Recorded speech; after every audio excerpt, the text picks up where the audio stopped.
जीरा में तेजी कब आएगी, अभी क्या भाव चल रहे हैं। नमस्कार, राम राम सभी साथियों, आप जुड़े हैं आपनो मेरता फेसबुक पेज और यूट्यूब चैनल पर। अभी सबसे ज्यादा किसी के कमेंट या मैसेज या कॉल आते हैं तो सभी किसान एक ही चीज पूछते हैं, जीरा के भाव कब बढ़ेंगे, क्यों बढ़ेंगे, अभी क्या भाव चल रहे हैं, अभी मंदी क्यों है। तमाम सारी जानकारी के कुछ विशेष विवरण आपके साथ इस वीडियो में साझा करने वाले हैं, तो आप इस वीडियो को शुरू से लेकर अंत तक जरूर देखिएगा। हम इसी वीडियो में किसी प्रकार की भविष्यवाणी नहीं करेंगे, लेकिन तथ्यों पर बात करेंगे। क्या वाकई में जीरे के भाव में आगामी तेजी आएगी, तमाम सारी चीज के लिए पूरा वीडियो देखेंगे तो आपके मन में किसी प्रकार की उलझन नहीं रहेगी और हम वही बातें बताने का प्रयास करेंगे जो आपके इर्द गिर्द हमेशा घूमती रहती है। आप भी कहेंगे वाकई में ये बातें तो सही है। तो इस वीडियो की शुरुआत करने से पहले चाहूंगा, यहां तक हमारे साथ जुड़ चुके हैं तो वीडियो को लाइक कर दीजिएगा, यूट्यूब चैनल को सब्सक्राइब करिएगा, फेसबुक पेज को फॉलो जरूर करिएगा। साथियों, बात कर लेते हैं सबसे पहले जीरे की। तो आप याद कीजिए, आपको 2 साल पहले ले चलते हैं 2023 में, जिस प्रकार से जीरे के भावों ने आसमान छुआ था। किसानों की एक बार जो आर्थिक स्थिति है उसको मजबूत कर दिया। किसानों के वारे नारे हो गए थे, क्योंकि भाव है 60 से 70 हजार रुपए क्विंटल तक पहुंचा। इस वजह से 2024 में भी किसानों ने बुआई ज्यादा दायरा बढ़ाया, क्योंकि उनको लगा कि भाव में तेजी आई है। और आप अनुमान लगाइएगा, उस समय हजारों बोरी प्रतिदिन की आवक हो रही थी और उस आवक की खपत भी लगातार हो रही थी। उसके बावजूद भी लंबे समय तक 50 से 60 हजार तक के भाव लगातार रहे, जिसका असर 2024 में खेती का जो दायरा बढ़ा है। और इस बार की अगर बात कर लेते हैं 2025 की, तो इस बार भी जो मेरठ क्लस्टर की अगर बात कर लेते हैं तो 16,000 हेक्टेयर में जीरे बुआई का अनुमान लगाया था। उसके विपरीत किसानों ने 17,300 हेक्टेयर के आसपास जीरे की बुआई कर दी। इसे आप अनुमान लगा सकते हैं। और इसमें बात भी कर लेते हैं, जीरे की जो बुआई का क्षेत्र है वो इसलिए बड़ा है क्योंकि इस बार इंद्रदेव मेहरबान हुए, अच्छी बारिश हुई। काफी सालों बाद में जो है बात कर लेते हैं, लूनी नदी भी है, 3 दशक बाद में लूनी नदी आई है। जो लोग हैं, एक्सपर्ट लोग कह रहे हैं कि कई दशक बाद में इस प्रकार की बारिश देखने को मिली है। तो जिस प्रकार से वाटर पॉन्ड है, जो पानी की डिग्गी है, वो किसानों की लाइफलाइन बन के आई है। किसानों की जो मूंग जवार बाजरा की जो फसल होती है उसको भी गलने से बचाती है। और पानी है वो वाटर हार्वेस्टिंग होता है, पानी एकत्रित होता है। वो जिस प्रकार से जीरा, सरसों, इनकी फसलों में सिंचाई के लिए भी काम आता है। तो इस बार जितने भी वाटर पॉन्ड थे वो पूरी तरह से लबालब हो चुके थे, इसलिए जीरे की बिजाई का क्षेत्र है वो बड़ा है। तो अब इतनी बड़ाई जो बिजाई का क्षेत्र बड़ा है, उससे उत्पादन इतना होगा, तो भाव में आगामी क्या स्थिति रहने वाली है। तो साथियों, आपको बता देते हैं कि इस बार जीरे की बिजाई है 2 टर्म में हुई है, 2 समय पे हुई है। एक अगेती फसल और पछेती फसल। अगेती फसल का तो निकाल अच्छा निकल रहा है। इसकी एवरेज अगर मान लेते हैं तो 2.5 से 3 मन या 4 मन बीघा के भी निकल रहा है। लेकिन जो दोनों की जो समय है उसमें 1 महीने से भी ज्यादा का गैप रहा है। पछेती फसल है वो किसानों ने नवंबर लास्ट तक भी बिजाई की है। तो इसका भी असर ये हुआ है कि इस बार इतनी सर्दी जो लास्ट में पड़नी चाहिए, उतना तापमान कम नहीं रहा। और फरवरी माह में जिस प्रकार की गर्मी ने तेवर दिखाए है, उसका जीरे के पकाव में काफी फर्क देखने को मिला है। और जीरे का जो उत्पादन अभी निकल रहा है वो अनुमान से कई गुना कम विपरीत निकल रहा है। मतलब जैसे अनुमान था उत्पादन का, उसकी कई गुना कम उत्पादन होने की संभावनाएं हैं। अब बात कर लेते हैं कि इतनी बिजाई, इतना क्षेत्र में बिजाई हुआ है तो उत्पादन भी कम होगा, तो भाव में कितने दिन तक तेजी आ सकती है और क्यों आएगी। जैसे हमने बाड़मेर जैसलमेर भी इस बार 2 बार गए और उस समय जब फसल देखी थी तो वहां पर भी 2 प्रकार की फसल थी। अगेती फसल थी वो अच्छी थी, और जिस प्रकार से बाड़मेर जैसलमेर में जीरे की बुआई के बाद जो अधेड़ आया था, आंधी आई थी, उससे कई खेत चौपट भी हो गए थे। वो भी हमने दिखाने का प्रयास किया। जो अगेती खेती थी वो बढ़िया थी, पछेती खेती थी वो कहीं न कहीं पिछड़ी नजर आ रही थी। बात कर लेते हैं जीरे के उत्पादन में सबसे बड़ा रोल बाड़मेर और जैसलमेर का भी पिछले 4-5 सालों में बड़ा है। इससे भी जो उत्पादन है वो काफी निर्भर करता है बाड़मेर और जैसलमेर के जीरे पे। तो इस बार जिस प्रकार के आंकड़े अब निकल के आ रहे हैं, जीरा कटाई हो गई है। और जो हवा चली थी पिछले, जो जीरा जिस समय कटाई की स्थिति में आ गया, पकाव की स्थिति में आ गया था, उस समय हवा विपरीत चली। इससे जीरे की जो पकाव है वो काफी प्रभावित हुआ है। और हम किसानों से लगातार जुड़े हैं, उनसे बात भी करते हैं बाड़मेर जैसलमेर वालों की।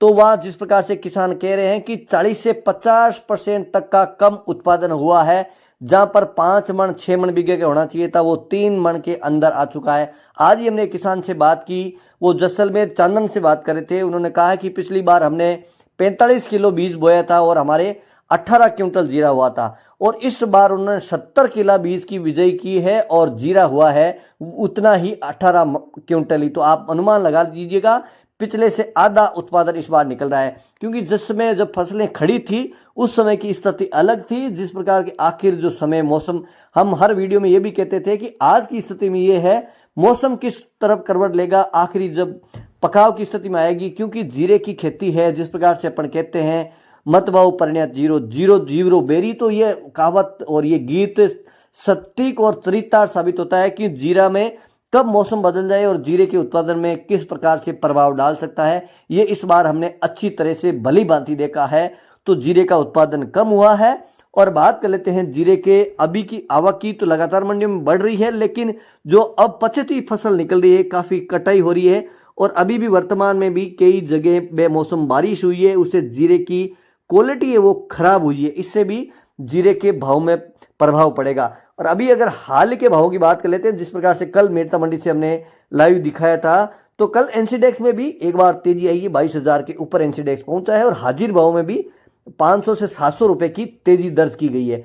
तो इससे अनुमान ये लगाया जा सकता है कि जिस प्रकार से जो स्टॉकिस्ट थे, जीरे के जो बायर थे, खरीदार थे, उन्होंने भी जिस प्रकार की बिजाई, इस बार बिजाई का क्षेत्रफल बढ़ा है, सोइंग जिस प्रकार से ज्यादा हुई है, तो उन्होंने अपने स्टॉक खाली कर दिए। और उनको उम्मीद थी कि जिस प्रकार की बिजाई है, जितना वो जो उत्पादन होगा उससे जीरा 15,000 के भाव में भी मिल सकता है। इस कयास में वो भी अपने स्टॉक खाली रखे। उनको लगा था कि सस्ते भाव में जीरा खरीदेंगे, लेकिन जीरे के भाव उनके अनुरूप नीचे नहीं जा पाए।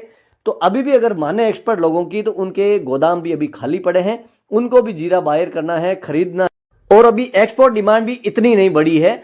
और तो अप्रैल में अनुमान लगाया जा रहा है, क्योंकि अभी सबसे बड़ा एक ये भी फैक्ट आ रहा है कि मार्च क्लोजिंग का टाइम है, 31 मार्च तक का इस वित्तीय वर्ष के समापन होना है। तो इस समय कोई भी खरीदार, कोई भी बिजनेसमैन है, तो इस समय व्यापार करने से कतराता है, क्योंकि उसके जो भी अकाउंट है, जो भी खाता है, उसको नया पुराना करना पड़ता है, क्योंकि जो टर्नओवर है वो 1 अप्रैल से 31 मार्च के बीच रहता है। तो 31 मार्च तक एक बार वो वेट करेंगे। इसके बाद जिस प्रकार से अप्रैल में वापस मंडियां खुलेगी और डिमांड बढ़ेगी, और अभी चल रहा है रमजान का महीना, तो रमजान के में जिस प्रकार से इसकी गल्फ कंट्री में जिस प्रकार की डिमांड होती है, तो रमजान के महीने में वो भी कहीं ना कहीं प्रभावित हुई है। तो उम्मीद लगाई जा सकती है कि 10 अप्रैल के आसपास जीरे के भाव में थोड़ी सी रंगत देखने को मिल सकती है। मैं एक बार पुनः आपसे ये निवेदन करना चाहूंगा कि ये सिर्फ आंकड़े, तथ्यों पर हम बता रहे हैं, ना कि ये भविष्यवाणी कर रहे हैं। हो सकता है इससे ज्यादा भी बढ़ जाए, हो सकता है नहीं बढ़े, ये परिस्थितियां काम आएगी, लेकिन जिस प्रकार के कयास लगाए जा रहे हैं, जिस प्रकार से एक्सपर्ट कह रहे हैं, उनके मुताबिक ऐसा हो सकता है। ये हमने तथ्य आपको बताया कि मार्च क्लोजिंग के बाद नया जो वित्तीय वर्ष शुरू होगा, उस समय अपना व्यापार करने में इंटरेस्ट व्यापारी दिखा सकते हैं। रमजान का महीना खत्म होने के बाद गल्फ कंट्री में इसकी डिमांड बढ़ सकती है। तो 10 अप्रैल के आसपास के भाव आपको उस समय स्थिति क्लियर हो जाएगी कि अब भाव किस ओर बढ़ते नजर आएंगे। और जिस प्रकार के भावों की उम्मीद थे कि 20,000 से नीचे, तो नया जीरा 20,000 से नीचे रहने की उम्मीद अभी लग नहीं रही है, क्योंकि जो मौसर गीला जीरा भी लेकर आ रहे हैं, हल्का जीरा भी लेकर आ रहे हैं, वो भी 20,000 से ऊपर के भाव में बिकता हुआ नजर आ रहा है। मेड़ता मंडी में भी रिकॉर्ड आवक अगर बात कर लेते हैं, तो 21 मार्च को सबसे ज्यादा इस सीजन की आवक देखने को मिली है। 20 से 25,000 बोरी की आवक मेड़ता मंडी में देखने को मिली है। और मेड़ता मंडी में अन्य जिलों से भी किसान आ रहे हैं, क्योंकि उनको अच्छे भाव मिलते हैं। और मेड़ता मंडी का धारा है कि केस टू केस काम होता है, किसानों को सेम डे भुगतान किया जाता है, इसी वजह से किसान यहाँ पहुंच रहे हैं। और इसमें किसानों को एक मैं सुझाव भी देना चाहूंगा, निवेदन भी करना चाहूंगा कि आप अपनी फसल निकालते समय निकालने का पूरा विशेष ध्यान रखें। इसके साथ ही आप अपनी फसल बेचें। अगर आप बड़े किसान हैं, आप जमींदार हैं, आपके उत्पादन चाहे कोई भी फसल हो, जीरा, इसबगोल, कुछ भी हो, अगर आप 50, 30, 40, 50 बोरी के आसपास माल होता है, तो उसको आप 2 से 3 किस्तों में बेचेंगे। जब तक डिमांड और सप्लाई संतुलित रहेगी, तो किसी भी प्रोडक्ट के भाव उतने नहीं बढ़ेंगे। जितनी डिमांड होगी उससे भी ज्यादा सप्लाई अपन देंगे, तो भाव में तेजी आने की कम संभावना रहेगी। तो आप आराम से माल लेकर आए, हड़बड़ाहट नहीं करें। जितनी आवश्यकता है, अति आवश्यक होने के बाद ही आप अपना माल एक साथ लेकर आए, ताकि ज्यादा भीड़ नहीं होगी, ज्यादा आवक एक साथ नहीं हो जाएगी। क्योंकि जिस प्रकार के खरीदार हैं, उनको उनकी डिमांड के ज्यादा माल मिल जाएगा, तो भाव में कमी देखी जाएगी, ये स्वाभाविक भी है। तो हमने इस तथ्यों पे बात भी की है और हमने फैक्ट भी बताया कि ये कयास लगाए जा सकते हैं, क्योंकि अब जीरा जो नए वित्तीय वर्ष से शुरुआत होगी उस समय खरीदेंगे, क्योंकि क्वालिटी पे भी डिपेंड करता है। और जहां से भी अगर बाहर से आप इस वीडियो को देख रहे हैं, आप अपने जीरे की क्वालिटी जरूर देखें, क्योंकि आप मेड़ता मंडी का वीडियो देख के आ जाते हैं कि मेड़ता मंडी में जीरा 24,000 बिक रहा है, 25,000 बिक रहा है, जैसलमेर बाड़मेर से भी आ जाते हैं। आप अपने अनाज की, अपने जीरे की क्वालिटी जरूर देखें, क्वालिटी का मिलान करें। बढ़िया जो बोल्ड दाना होता है, बढ़िया दाना होता है, मेड़ता बेल्ट की जीरे की क्वालिटी सबसे अलग क्वालिटी होती है, इसलिए ऊपर बिकता है। तो आप अपने इसकी क्वालिटी का एक बार मिलान जरूर करें, उसके बाद ही आप मंडी आने का सोचें, क्योंकि आप बाहर से आ जाते हैं, अपने जीरे की क्वालिटी अच्छी नहीं होती है, आप फिर बाद में भ्रमित होकर यहाँ जाते हैं, तो उसको आपको नुकसान भी उठाना पड़ सकता है। तो इस वीडियो को अच्छा लग जाए तो शेयर जरूर करिएगा। ये जानकारी आपको अच्छी लगी तो चैनल को सब्सक्राइब करिएगा, फेसबुक पेज को फॉलो जरूर करिएगा। जय जवान जय किसान।